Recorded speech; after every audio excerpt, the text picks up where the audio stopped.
nombre del Padre, del Hijo y del Espíritu Santo. Bien, pues San Pablo, todos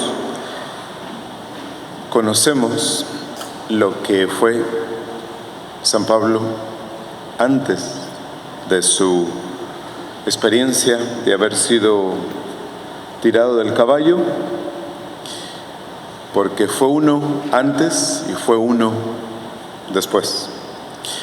Antes, pues, era como el fariseo que vimos hace un domingo o 2 domingos, que dice el Evangelio, 2 hombres subieron al templo a orar. Uno era fariseo y el otro publicano. San Pablo era fariseo. Tenía orgullo, era orgulloso de su religión, cumplía todo lo que tenía que cumplir y así. La primera vez que vemos a San Pablo o que escuchamos de él está en el libro de los Hechos de los Apóstoles, durante el martirio de San Esteban, que él contribuyó a que Esteban fuera arrestado y condenó a su martirio. Sí. Ya tenemos idea la clase de persona, de fariseo, que San Pablo era. Sí. Entonces, pues todo eso desapareció. Primero, por la búsqueda que Dios hizo de él, lo buscó y lo encontró y lo tiró del caballo. A partir de entonces, pues viene toda una serie de sufrimientos, de dificultades, de persecuciones, de encarcelamientos, de naufragios, de castigos, de juicios. Sí. Y por eso San Pablo, fíjense, San Pablo dice al final de la epístola de la misa, su gracia no ha sido en vano en mí. Sí. San Pablo hubiera querido no haber tenido que sufrir, no haber tenido que padecer todo lo que padeció y haber llegado a la gloria sin ninguna dificultad. Pero las cosas no fueron así. San Pablo, en otra epístola que también leemos en la misa, cuenta las cosas, las únicas cosas de las que se gloría. Se gloría de sus azotes, de sus encarcelamientos, de sus persecuciones, de los sufrimientos, todo lo que padeció, de eso se gloría. ¿Por qué? Porque se unió a nuestro Señor por el sufrimiento, por la persecución, se hizo uno con Él. Entonces, San Pablo conoció el orgullo que tenía, lo orgulloso que era antes y luego lo que tuvo que pasar para que se le acabara el orgullo. Pues no es diferente con nosotros. Porque San Pablo recibió las mismas gracias y los mismos beneficios que todos nosotros recibimos todos los días. ¿Cuál es la diferencia? La diferencia es que nosotros nos resistimos a la gracia de Dios. Sí. Y ese es un problema muy serio, porque no lo reconocemos, no estamos dispuestos a reconocerlo. Es decir, nosotros quisiéramos hacer obras muy grandes, así extraordinarias, maravillosas. Nosotros quisiéramos subir al cielo por nosotros mismos y llegar a la gloria, pero sin tener que depender de Dios para nada. Es más, tanto es así que el orgullo nos lleva a malinterpretar los acontecimientos de la vida. Y terminamos pensando que las cosas no deberían de ser así. ¿Sí? Por ejemplo, fíjense, me encontré el otro día un señor de 46 años, me lo encontré acá en Fry's, que antes yo lo había visto en misa y lo vi mal, andaba así muy descolorido, así como amarillo, enfermo. Entonces le pregunto qué es lo que le pasa y dice que a los 48 años tiene leucemia. Yo le pregunto, ¿quién te abandonó? ¿Quién te amenazó por abandonarte cuando eras pequeño? ¿O quién no te quiso? ¿O quién te hizo sentir mal, desvalorizado de pequeño? Y dice, nadie, porque mis padres me quisieron. Entonces le digo, el problema no es tuyo. A tu madre la tienen que haber abandonado. Alguien abandonó a tu madre cuando ella estaba pequeña. Pues sí, la abandonaron a los 16 años. 16, 32, 48. Tú tienes una enfermedad que tenía que tener tu mamá. ¿En qué más coinciden tú y tu madre? Pues nacimos el mismo día y el mismo mes. Ahí está, tú sufriendo la enfermedad de tu madre.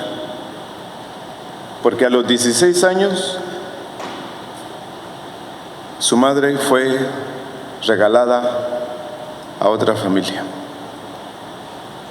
Y a ella no le causó leucemia, pero le causó un impacto muy fuerte.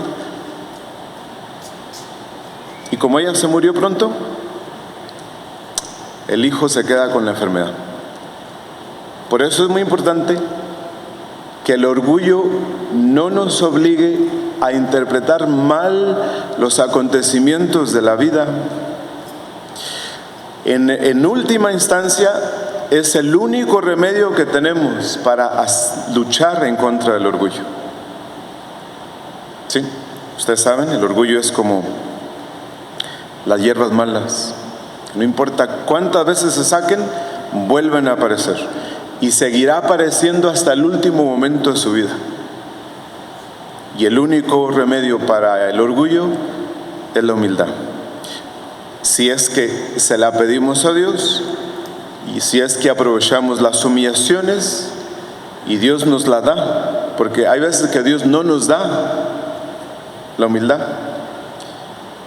Y para quebrantar el orgullo, solo un accidente trágico puede acomodarnos en nuestro lugar.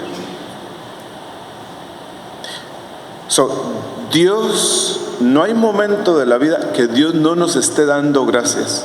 Desde que nacemos, con el bautismo, hasta el último día de nuestra vida. El único problema es que no sabemos recibirlas.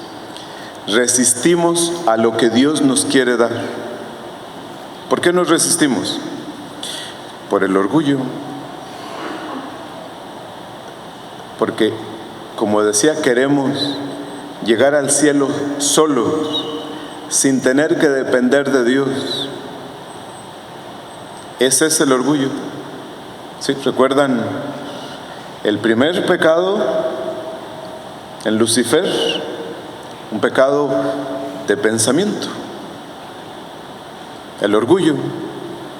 Que Lucifer dice, yo quiero decidir lo que es bueno para mí en mi vida. Y ahí comenzó todo el problema. Y por eso la solución es la humildad.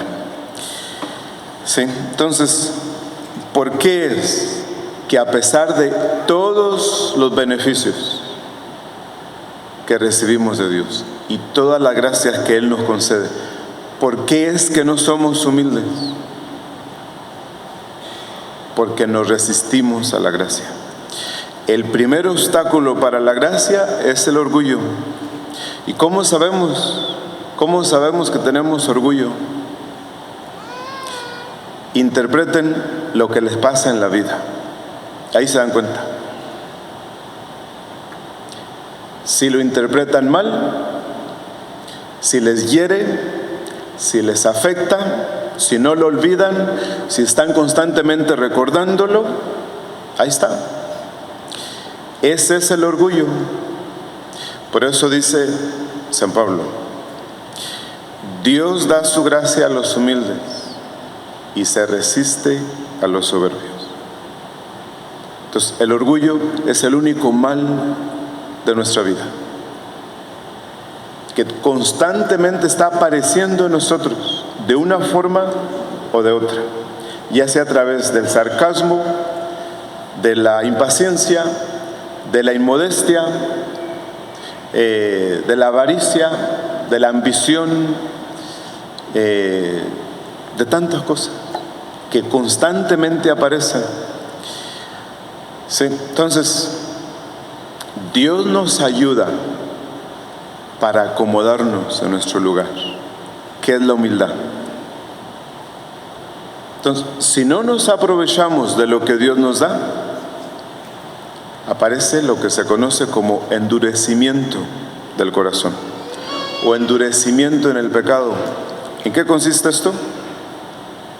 De que no importa lo que yo escuche, no importa lo que a mí me digan, no vuelvo a cambiar. Pase lo que pase, no hay nada que me haga cambiar. Ese es el endurecimiento en el pecado y es castigo de Dios. Es castigo de Dios que no aprovecha la gracia que le da a la persona. Y de ahí es muy difícil salir. ¿Sí? ¿Cuántas veces, imagínense, habrá pasado en la historia y tenemos a el principal ideólogo de la Revolución Francesa,